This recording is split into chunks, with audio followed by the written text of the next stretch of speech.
रखता बल्कि हमारे जीवन को भी प्रफुल्लित करता है। दर्शकों, संगीत में तीनों कलाओं का समावेश होता है, गायन, वादन और नृत्य। आज हम वादन कला को देखेंगे, जानेंगे और पहचानेंगे, क्योंकि आज के कार्यक्रम में हम आपके लिए लेकर आए हैं एक ऐसे वादक कलाकार को जिसके तबले की थाप से पूरा ग्वालियर शहर झूम उठता है, गूंज उठता है। जी हाँ, तबला वादक कलाकार श्रीमान अतुल वाजपेयी जी, आपका स्वागत है हमारे इस कार्यक्रम में। तो आज आप हमारे दर्शकों के लिए क्या लेकर आए हैं?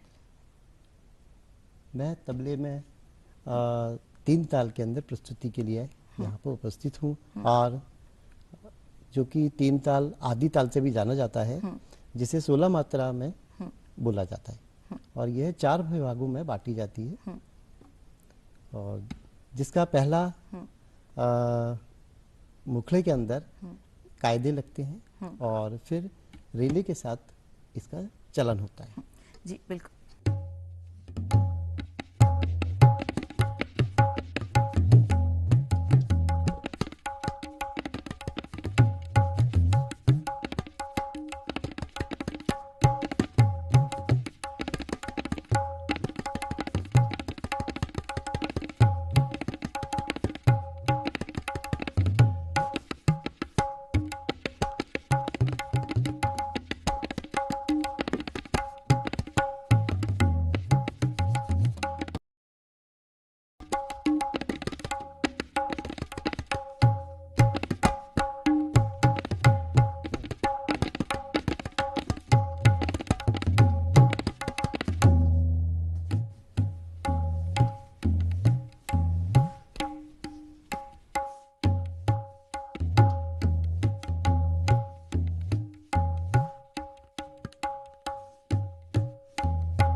खूब, बहुत बढ़िया। वाकई में किसी महान व्यक्ति ने कहा है कि संगीत हमारे अंदर एक तनाव को दूर करता तो है, लेकिन जीवन को बड़ा ही खुशहाल बनाता है संगीत। तो अतुल जी, इसके बाद हम आपसे प्रश्न पूछना चाहेंगे कि संगीत को आप किस नजर से देखते हैं? संगीत आपके लिए क्या है? संगीत एक स्वर ध्वनि रस का एक मिश्रण जो है, जिसे संगीत कहा जाता है, जो कि गायन, वादन और नृत्य की परिभाषा से जो होता है। संगीत से एक अंतरात्मा से काफी मतलब रिलैक्स जिसे कहा जाता है, जो कि काफी कुछ बीमारियों में भी इसका काफी कुछ वो लिया जाता है, जिससे सुनने वाला और जो गाने वाले होते हैं उनको काफी संतुष्टि दोनों के लिए। जी बिल्कुल। आपने अपने जीवन में संगीत क्षेत्र ही क्यों चुना? संगीत क्षेत्र से ये हुआ कि इसके बीच में काफी उतार चढ़ाव जो रहे हैं, वो एक अकस्मात इस तरीके से रहे कि ये संगीत का मैंने सीखा जा था 7-8 ईयर के आसपास। तब से फिर जो 2-4 साल तक उधर चला, जो मेरा उसमें गांधर्व महाविद्यालय मुंबई से फिर मैंने उसी टाइम परीक्षा पास करी। तो फिर जो प्रोग्राम्स वगैरह रहे, मिलते रहे, उसके बाद फिर बीच में जो उतार चढ़ाव जो रहा, गैप किया है, वो फिर थोड़ा अलग जिसे बोलते हैं लाइन के हिसाब से रहा। लेकिन बाद में फिर काफी गैप के बाद फिर मेरी मिसेज पत्नी बोली कि आप ये संगीत से ही क्यों नहीं, फिर एक जोश सा जिसे कहते हैं वो अंदर आया, जिसकी वजह से फिर ऐसा लगा कि क्यों नहीं फिर ये हाथ में फिर चलो।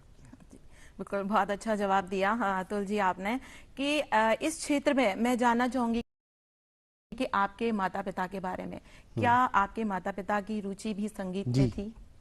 माता पिता की बहुत रुचि थी, वो खुद ही लेके मेरे को और मेरी सिस्टर को लेके जाती थी।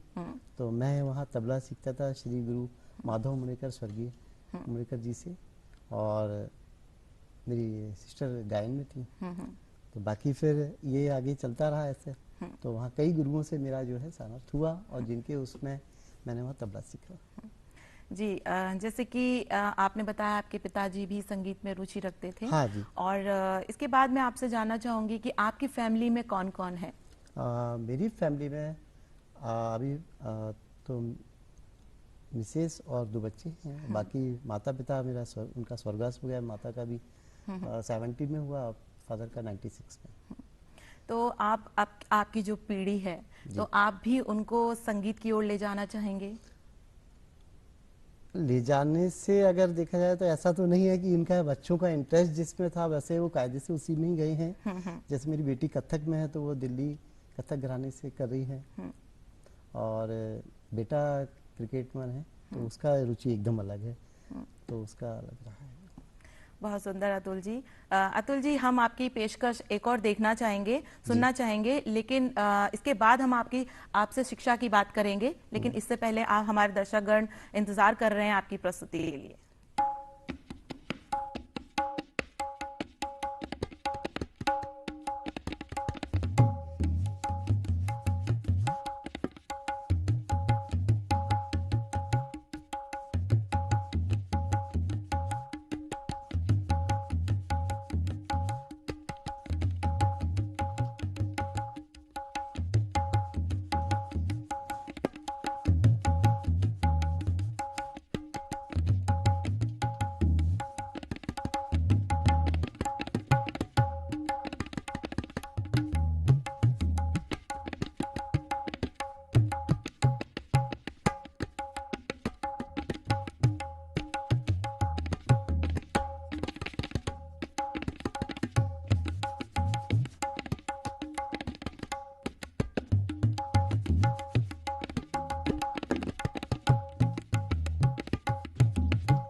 तो वाह अतुल जी, आपने बहुत ही अपनी जो मनमोहक प्रस्तुति हमारे दर्शकगण जो देख रहे हैं उनको भी बड़ा आनंदित किया अपने प्रस्तुति के माध्यम से। तो दर्शकों मैं बता दूं, भारतीय शास्त्रीय संगीत में अगर हम तबला की बात करें तो यह वाद्य यंत्र हजारों साल पुराना है, किंतु नवीनतम इतिहास वर्णन में बताया गया है कि भारतीय कवि तथा संगीतज्ञ अमीर खुसरो ने इसका आविष्कार किया था। तो अब हम अतुल जी से उनकी शिक्षा के बारे में बात करेंगे। तो अतुल जी, आपने अपनी जो शिक्षा है एकेडमिक एजुकेशन कहाँ से ली? ये मैंने महारानी लक्ष्मीबाई से ली, बीकॉम से वहाँ से किया, और उसके बाद फिर ये 7वीं चलता था ये सब चीज़ें उसके पहले। और स्कूल लाइफ मेरी बालक मंदिर से रही, फिर लास्ट हायर सेकेंडरी जनकगंज से करके फिर मैं कॉलेज एडमिशन लिया। तो संगीत में आपकी बचपन से ही रुचि रही? संगीत में बचपन से रुचि। कुछ ऐसी कोई घटना है बचपन में जहां से आप प्रेरित हुए हो अपने संगीत को लेकर? क्या करते थे बचपन में जब आप छोटे थे संगीत सीखने के लिए? किस तरह की एक्टिविटी किया करते थे? हाँ, स्टेज मंच प्रोग्राम के लिए ज़्यादा मुझे वो लगता था। फिर एक दो बार यहाँ ग्वालियर व्यापार मेले में सांस्कृतिक कार्यक्रम होते थे, जो कि जिसमें शीतला साई जी, चंद्रकला जी और महामंत्री श्रीमान माधवी राजे सिंधिया जी द्वारा पुरस्कृत रहा। तो उस टाइम ऐसे लगता था कि जैसे मंच पर प्रोवाइड करने के लिए एक अलग अपना एक दिखाना चाहिए, जो भी कला की जो प्रस्तुतियां हैं उसको अलग अलग ढंग से निकाल के, यही एक अंदर रहता था। बहुत ही सुंदर बात कही आपने अतुल जी। और इसके बाद हम आपसे जानना चाहेंगे कि तबला के अलावा आपके अंदर विशेष कौन सी रुचियां हैं? स्विमिंग और सिंगिंग की है, इन दोनों की। अच्छा लगता है। इसके अलावा और लिखना भी पसंद करते हैं? हाँ, लिखना थोड़ा रहता है, लेकिन लिखने से बस राइटिंग उतना जो है कि राइटिंग वर्क में थोड़ा एक अजीब सा खालीपन सा बाद में लगने लगता है। ये लगता है फिर बजाने से ही ज्यादा थोड़ा मन को शांति मिलती है। बहुत ही सुंदर बात कही वाकई में। अतुल जी, इसके पश्चात आप अपने तबले के माध्यम से क्या जादू बिखेरने वाले हैं? इसके अंदर, तबले के अंदर तो कहरवा की ताल सबसे ज्यादा लोकप्रिय है, जिसे भजन और इसके अंदर काफी ली जाती है, तो वो भी एक चलती है। और ज्यादातर बेस वही बनते हैं, और फिर दादरा ताल भी चलती है जो कि गजल के अंदर और आती है। चलिए जी। अब जैसे भजन में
अति लाजवाब, बहुत ही सुंदर आपकी ये पेशकश। वाकई में आपके संगीत क्षेत्र में आपके कौन कौन गुरु रहे हैं जिन्होंने आपको बढ़ावा दिया? गुरु स्वर्गीय माधव अमरेकर जी, और उनके साथ ही उनके गुरु डॉक्टर मुकेश सक्सेना जी, गुरु श्री राम सिडोरकर जी, इन सबका काफ़ी योगदान रहा है। इन्होंने मेरे साथ काफ़ी मुझे सिखाया। बिल्कुल। दर्शकों, आपने मशहूर तबला वादक जाकिर हुसैन के बारे में तो जरूर जी सुना होगा। जी जी और महज छोटी सी उम्र में उन्होंने तबला बजाना सीख लिया था अपने पिताजी से, और आज भी संगीत की दुनिया में ऐसा जादू बिखेरते हैं कि हर कोई नाचने पर मजबूर हो जाता है। तो अतुल जी से एक खास प्रश्न जरूर पूछना चाहूंगी कि आप ऐसे उत्कृष्ट कलाकारों को जब देखते हैं तो क्या जहन में आता है कि कहाँ तक उनकी पहुंच है? वो तो एक साधु गुरु है।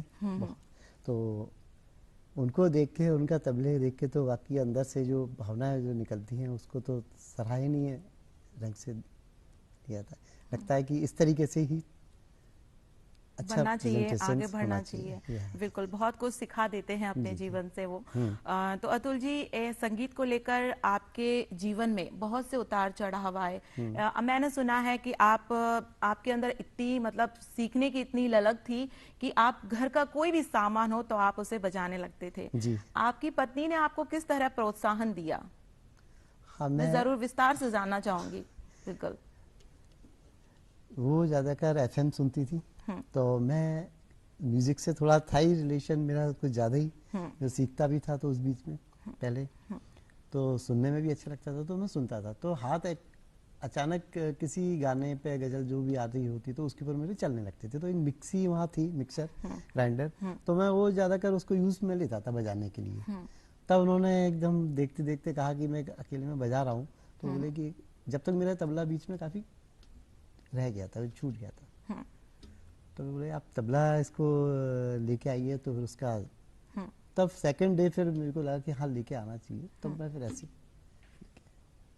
बहुत खूब। तो अतुल जी, इसके बाद हम आपकी उपलब्धियों को लेके बात करेंगे, लेकिन इसके पहले आप क्या सुनाना चाहेंगे? एक ताल जो तबले की विशिष्ट ताल है उसको थोड़ा जी बजा के बिल्कुल देखा। बिल्कुल।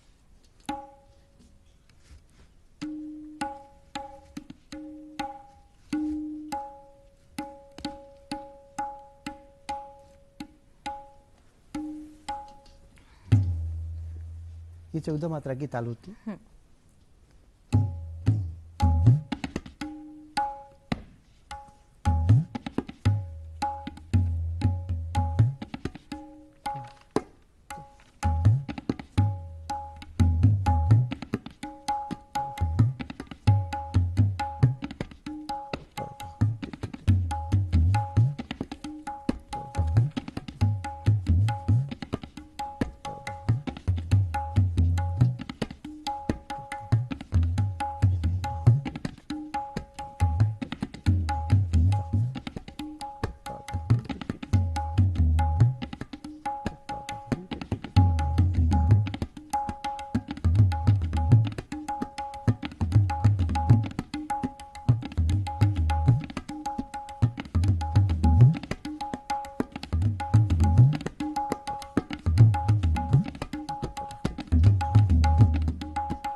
जी बहुत खूब। अतुल जी, आपकी तारीफ में मैं सिर्फ यही कहना चाहूंगी, तारीफ के मोहताज नहीं होते सच्चे लोग, तारीफ के मोहताज नहीं होते सच्चे लोग, क्योंकि फूलों पर कभी इत्र नहीं छिड़का जाता। इसके बाद हम अतुल जी से उनकी उपलब्धियों के बारे में बात करेंगे।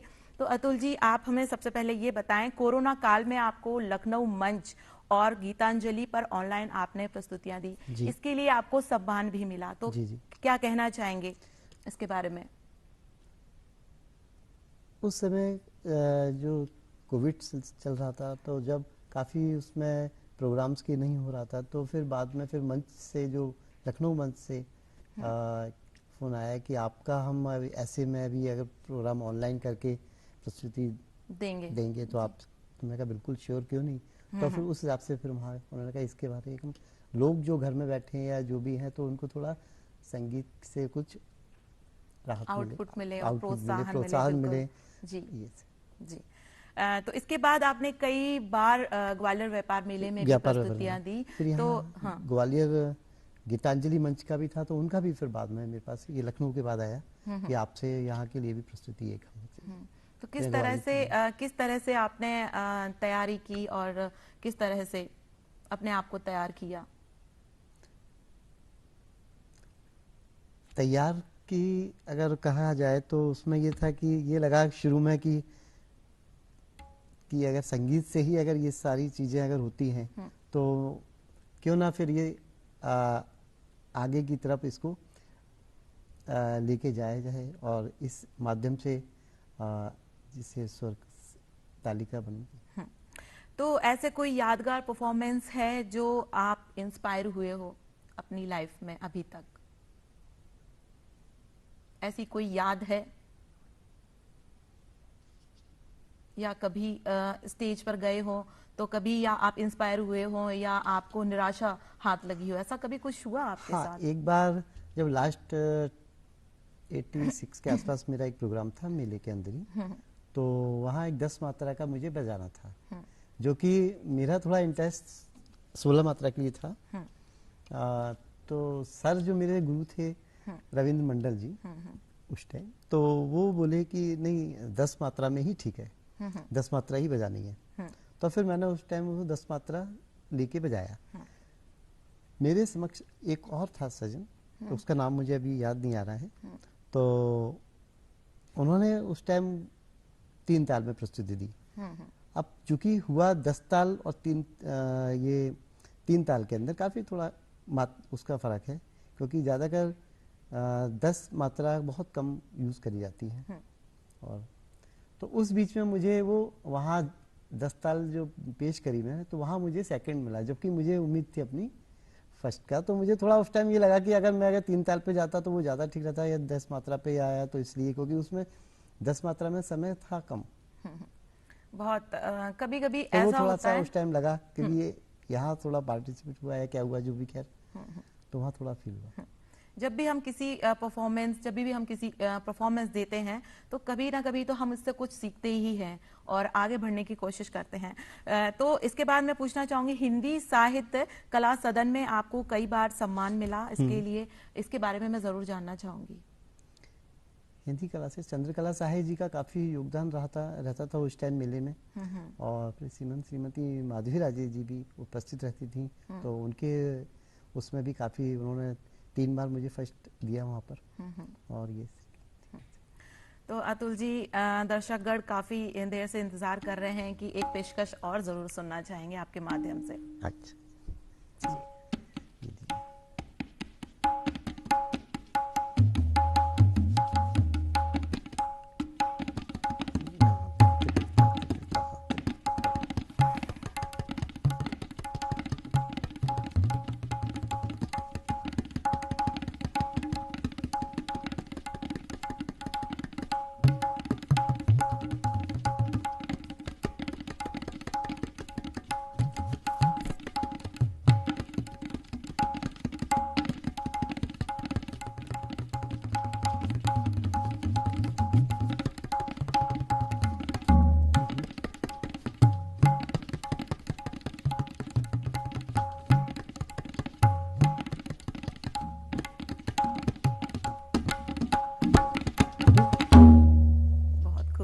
बहुत बढ़िया, वाह, बहुत खूब।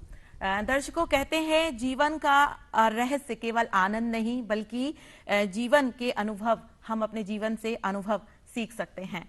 तो अतुल जी, आपका बहुत बहुत धन्यवाद, आप हमारे कार्यक्रम में आए। अपने माध्यम से कोई हमारे दर्शकगण को आप संदेश देना चाहेंगे? हाँ, यही है कि अपनी जीवन शैली के हिसाब से कहीं ना कहीं संगीत का माध्यम भी जोड़ना चाहिए। हर व्यक्ति के लिए विशेष थोड़ा रहता है। जी, तो अतुल जी, आपसे बातचीत कर कर बहुत अच्छा लगा। आप अपने जीवन में अपने कामयाबी को और हासिल करें, खुश रहें हमेशा, और वेल विशेस हमारी आपके साथ है। Thank you so much for coming. तो दर्शकों, मुझे उम्मीद है कि ये कार्यक्रम आपको जरूर पसंद आया होगा। इसी के साथ आज के लिए सिर्फ इतना ही। इसके साथ मुझे इजाजत दें, फिर मुलाकात करेंगे अगली कड़ी में। तब तक के लिए नमस्कार, जय हिंद।